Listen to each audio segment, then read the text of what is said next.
Hello everyone, welcome to AM agriculture classes में आपका स्वागत है। आज हम पढ़ने जा रहे हैं ग्लैड्यूलस की खेती के बारे में। अगर मैं बात कर रही हूँ इसमें ग्लैड्यूलस का जो बॉटनिकल नेम होता है वो क्या होता है बेटा? ग्लैड्यूलस हॉर्टालेनस इसका क्या होता है? बॉटनिकल नेम है। इसको अन्य नाम से क्या कहते हैं? जी हाइब्रिड्स के नाम से भी इसे जाना जाता है। अगर हम इसमें बात करते हैं इसके परिवार के बारे में, इसका परिवार या फैमिली क्या होती है? इराडासी इसकी क्या होती है? फैमिली होती है। ग्लैड्यूलस कटे हुए फूलों के व्यापार और बगीचे के प्रदर्शन के लिए दुनिया भर में उगाए जाने वाले प्रमुख क्या होते हैं? ये जियोफाइट। जियोफाइट्स का मीनिंग क्या होता है? भूमिगत कंद वाले पौधे। कुछ पौधे रहते हैं जिनके कंद क्या रहते हैं? भूमि के अंदर होते हैं, उसको क्या कहते हैं? जियोफाइट्स कहते हैं। तो जो ग्लैड्यूलस है वो कैसा पौधा है? वो भी जियोफाइट्स पौधा है। यह अपने शानदार पुष्पक्रम में क्या होता है आपको? पुष्पक्रम में क्या होता है? एक डंठल होता है जिससे क्या होते हैं बेटा? कई छोटी छोटी डंडियां जुड़ी होती है जो क्या करती है? अपने अलग अलग फूलों को पोषण देती है। उसको क्या कहते हैं? पुष्पक्रम कहते हैं। और इसके फूलों के रंग, आकृति और आकार की विस्तृत श्रृंखला से दर्शकों को ये क्या करता है? आकर्षित करता है। अगर हम नेक्स्ट पॉइंट में बात करते हैं इसकी किस्मों के बारे में, इसकी किस्में कौन कौन सी होती है? अमेरिकन ब्यूटी, जिसको क्या कहते हैं? लाल गुलाबी भी कहा जाता है। अगली क्या होती है बेटा आपकी? एंग्लिया, जो कैसी होती है? इसमें पीला होता है पौधा। अगला क्या होती है आपका? एपोलोस, जो कैसा दिखाई देता है? गहरा गुलाबी या तो थ्रॉट रेड दिखाई देता है। अगला क्या होती है आपकी? अर्चना, कैसी होंगी ये? नारंगी कलर की होती है। बिंदिया कैसी कलर की होंगी? गुलाबी। इसके बाद आता है ब्लू स्काई, जो कैसा होगा आपका? बैगनी नीला होता है। इसमें आपको वैरायटीज मुश्किल से 4 से 5 वैरायटीज, ये जो मैं आपको बता रही हूँ इसको याद रख लोगे तो काफ़ी अच्छे से आप लिख पाओगे।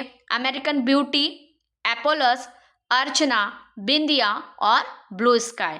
अगला जो नेक्स्ट टॉपिक है इसमें क्या आएगा आपका? प्रवर्धन या प्रोपोगेशन, किस तरीके से पौधा को लगाया जाता है। ग्लैड्यूलस को कॉर्म और कॉर्मलेट के माध्यम से क्या करते हैं? प्रवर्तित या उगा सकते हैं। हालांकि जो नई किस्में हैं उसमें क्या करते हैं? हम बीजों के उपयोग करके इस पौधे को उगाते हैं।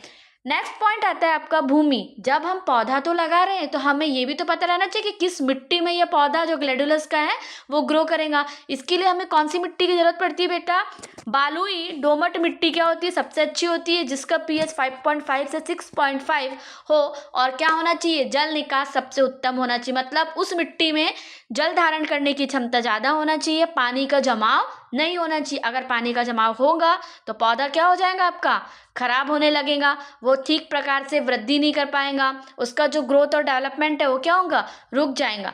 अगला पॉइंट आता है आपका, इसमें हम बात कर रहे हैं जलवायु। अब हम देखते हैं जलवायु। जब हम पौधा लगा रहे हैं तो जलवायु भी तो देखेंगे ना कि किस प्रकार की जलवायु इस पौधे के लिए अच्छी होगी। तो कितना डिग्री टेम्परेचर रहेगा बेटा? 16 से 40 डिग्री सेल्सियस इसके लिए क्या होती है? आदर्श जलवायु या टेम्परेचर होता है। अगर हम बात करते हैं इसमें मिट्टी, है ना, मिट्टी और खेत की तैयारी। अभी मैंने आप लोगों को थोड़ी देर पहले बताया जो इसमें मिट्टी है, कौन सी मिट्टी लेते हैं हम? बालोई दोमट मिट्टी क्या होती है? सबसे अच्छी होती है, इसका पीएच 5.5 से 6.5 और क्या होना चाहिए? जल निकास अच्छा होना चाहिए। खेत की तैयारी कैसे करेंगे? खेत की 2 से 3 बार क्या करेंगे? जुताई करेंगे। जब हम पौधा लगाने वाले ग्लैड्यूलस का तो हमें सबसे पहले क्या याद रखना है कि खेत की जुताई 2 से 3 बार होनी चाहिए। और मिट्टी कैसी होनी चाहिए बेटा? भुरभुरी होनी चाहिए। मतलब उस मिट्टी में जब हम जुताई करते हैं तो उस मिट्टी को क्या करेंगे? भुरभुरी बना लेंगे। और प्रति एकड़ 8 से 10 टन क्या लेंगे हम?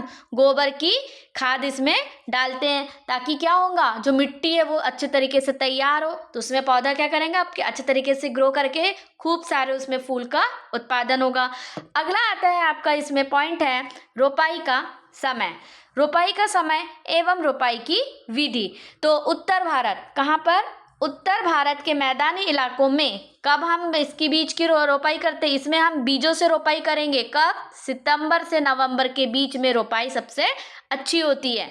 अगर हम बात कर रहे हैं बीज या बल्ब या कॉर्म, ये क्या होते हैं? पौधों को प्रवर्धन की विधि है जिससे हम जमीन में कंद को लगाएंगे तो पौधा क्या करेगा? ग्रो करेगा। तो रोपाई के लिए स्वस्थ 3 से 4 सेंटीमीटर आकार के बल्बों का प्रयोग करेंगे। कितने सेंटीमीटर बल्बों का प्रयोग करते हैं?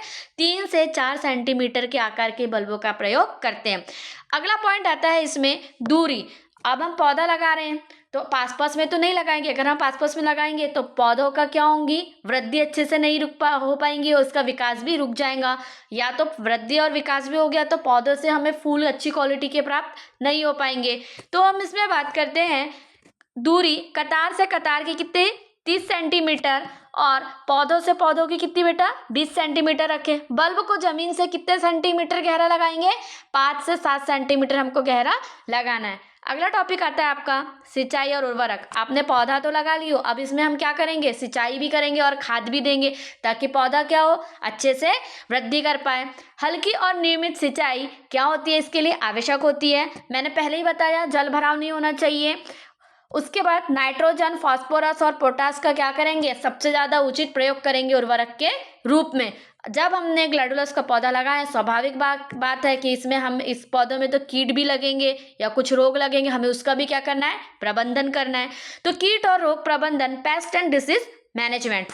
इसमें थ्रिप्स लगता है, इसमें क्या होगा, जो थ्रिप्स लगेगा, जो ग्लैडुलस का पौधा है उसके पत्तों का क्या करता है, ये रस चूसता है। इसमें हम किसका छिड़काव करते हैं, एसीफेट का छिड़काव करते हैं। अगला आ जाता है आपका नेक्स्ट डिसीज क्या होंगी बेटा, इसमें आपकी ब्लाइट। ब्लाइट क्या करती है, पत्तों, जो ग्लैडुलस का पौधा है उसके पत्तों में छोटे छोटे से धब्बे दिखाई देते हैं, उसका हम कैसे कंट्रोल करते हैं, मैंगो जैब का क्या करते हैं, हम इसमें स्प्रे करते हैं, तब जाके उसका कंट्रोल होता है। अगला आ जाता है आपका इसमें कटाई और भंडारण। पौधा अच्छे से उग गया है, अब क्या करेंगे, हम इसकी कटाई करेंगे और उसमें स्टोरेज करेंगे। कटाई के लिए रोपण के 90 से 100 दिन बाद 4 से 5 पत्तियां बचाकर हमको क्या करना है, फूल को काटना है। याद रख लेना आप लोग, 90 से 100 दिन बाद ही हम पौधों से क्या करेंगे, फूल की कटाई लेते हैं। और जब हम फूल की कटाई कर रहे हैं तो जो फूल है वो बिना पत्ती वाला नहीं होना चाहिए, उस फूल में क्या होनी चाहिए, 4 से 5 पत्तियां बचाकर ही हम फूलों को काटते हैं। अगला आता है आपका कंद निकालना। फूल कटने के 6 से 8 हफ्ते बाद क्या करेंगे, हम जो ज़मीन में हमने कंद लगाए हैं पौधों को उगाने के लिए, उसी कंद को निकाल लेते हैं। कटाई से 2 से 3 हफ्ते पहले क्या करते हैं, हम पानी देना भी बंद कर देते हैं ताकि क्या हो, वो पौधे में नमी बनी रहे और जो फूल है वो हमें अच्छी क्वालिटी के प्राप्त हो सके। अगला आता है इसमें नेक्स्ट है आपका बेटा भंडारण। भंडारण क्या होता है, इसमें कंदों को धूप में सुखाकर पत्तियां हटाकर क्या करेंगे, हम बाविस्टिन घोल से उपचारित करें और फिर छाया में सुखाकर 4 डिग्री सेल्सियस पर क्या करेंगे, स्टोर करेंगे। हमें जब इसका भंडारण करना, पौधे को आप लोगों ने पौधा उगाए हो तो इससे फूल के लिए उगाए, फूल को काट लिए, अब हम उसका रख रखाव या भंडारण कैसे करते हैं, तो कंदों को क्या करेंगे बेटा, धूप में सुखा लेंगे, पत्तियां उससे क्या करते हैं, हटा ले लेते हैं। बाविस्टिन से क्या करते हैं, बाविस्टिन का एक घोल होता है जिससे हम उपचारित करके इसको स्टोर करके रखते हैं, इसके बल्ब को। और फिर हम कितने डिग्री सेल्सियस पर स्टोर करते हैं, ये सबसे इंपॉर्टेंट है, 4 डिग्री सेल्सियस पर हम इसको स्टोर करते हैं। तो आज का आपको वीडियो कैसा लगा कमेंट करके ज़रूर बताना, ताकि इससे हमें मोटिवेशन मिले और हम इसमें आगे आपके लिए और भी अच्छे अच्छे वीडियो ला सकें। Thank you so much for watching this video बच्चे।